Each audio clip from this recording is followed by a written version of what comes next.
Hi everybody, my name is Lauren, and today I'm going to be doing a close reading of a passage from chapter 3 of The Great Gatsby by F. Scott Fitzgerald. It's one of my favorite books, and specifically we're going to be examining it as if we were teaching it to grade 11 students in the university pathway.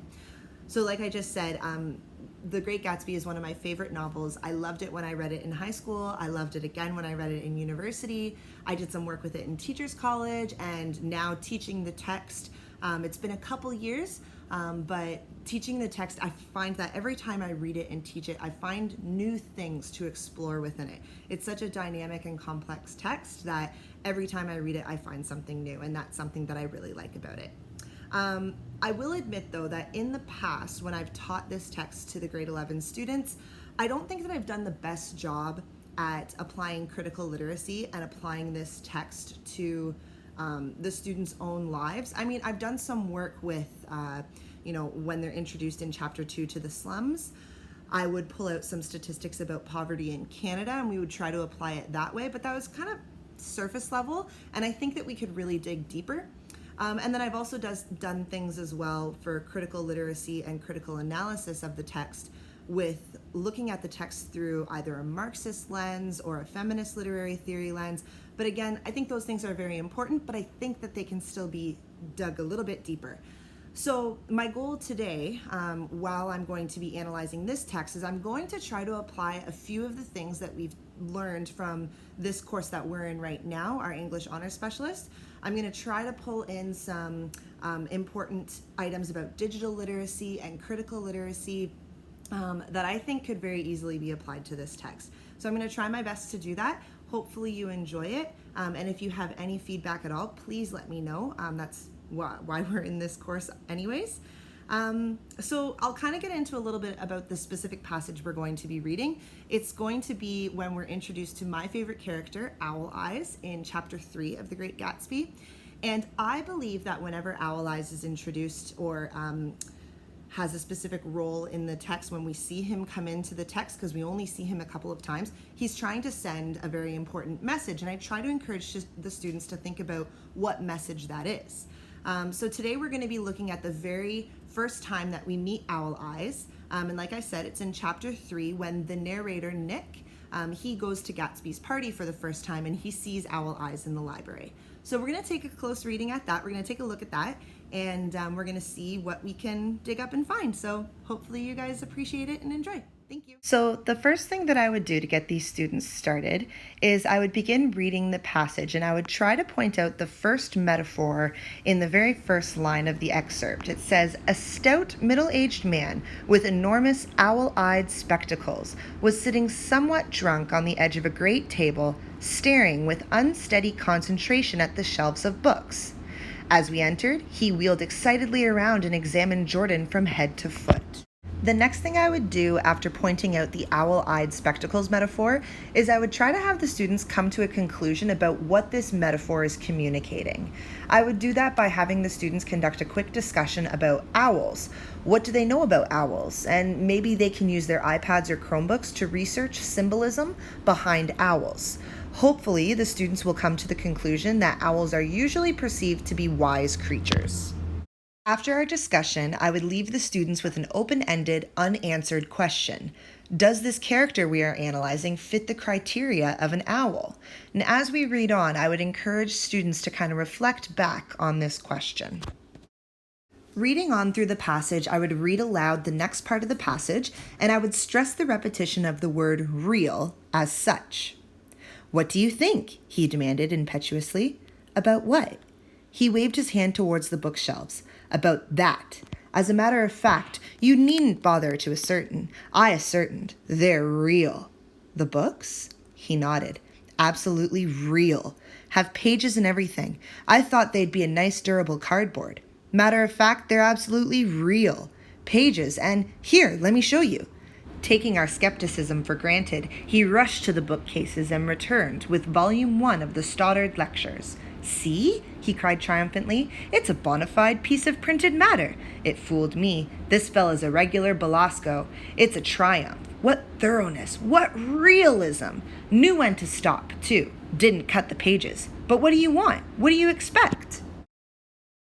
From here, I would ask the students 2 questions. Number 1, what is the significance of the repetition of the word real?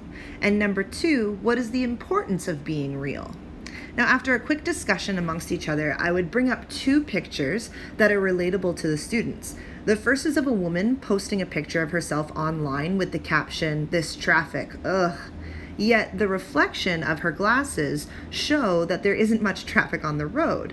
And the second picture is of a man doing a similar post. He claims that he's stuck in traffic, yet his sunglasses prove that he is not stuck in traffic. The students are going to be able to take things from here without much guidance from us teachers. I'm certain that they will be able to explain why people fabricate photos to not just pretend to be doing something they aren't, but perhaps even why they fabricate the photos to look like something they are not. And this can dive into a whole realm of conversations having to do with self-image, confidence, mental health, bullying. But the conversation can also be steered in a different direction where we can discuss how we can tell the difference between fake news and a credible news source. Of course, we will need to swing back around and connect all of these ideas back to the text. To dive back in, I would ask the students what it means when Owl Eyes says that Gatsby didn't cut the pages. From here, students will understand that the library is real, but the books have not been read. And just like his parties, Gatsby is fabricating himself for a particular reason. The last of the passage reads, "He snatched the book from me and replaced it hastily on its shelf, muttering that if one brick was removed, the whole library was liable to collapse." To end off this close reading, I would leave the students to write a personal response to the final sentence of this passage. Surely the sentence is a hyperbole. The library won't actually collapse if he doesn't put the book back. But why does Owl Eyes say this?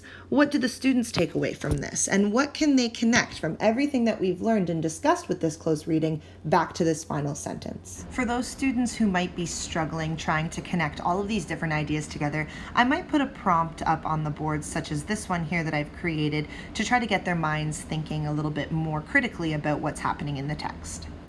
As I wrap up this video, I just wanted to touch base on why these are important learning outcomes. Automatically, I think of the curriculum. We're teaching quite a few expectations, but in reading and literature studies, we are doing lots of different things. First of all, we're encouraging the students to make inferences, extending their understanding of the text through personal knowledge, and analyzing the text in terms of issues and themes. And in media studies, this lesson also encourages the students to evaluate media text effectiveness. And if you go on to discuss topics such as advertising and news validity, you'll also be touching on production perspectives too.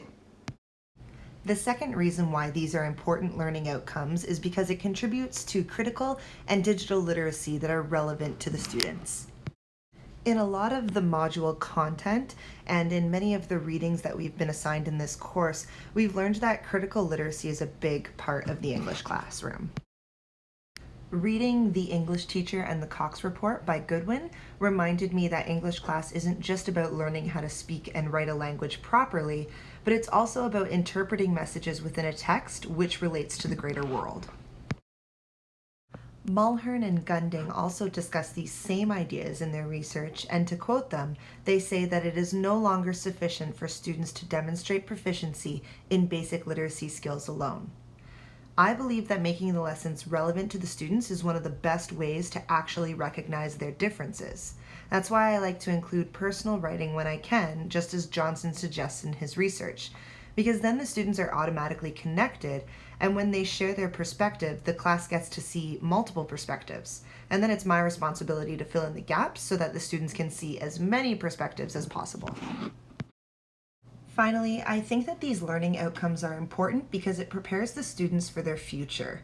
I believe it's my responsibility to incorporate digital literacy as much as I can, and I think that when students are conducting a close reading, it's important that they use online tools not only as a resource for their research, but in the example I gave, they can also use it as an example and a connecting piece in order to relate to the text in a more familiar way. And this is something that Rainey and Storm discussed a lot in their article, and it's an avenue of learning I want to incorporate more in my teaching. Thank you very much for taking the time to review my example of a close reading lesson and my promotion towards how and why I would approach it the way that I do. Take care.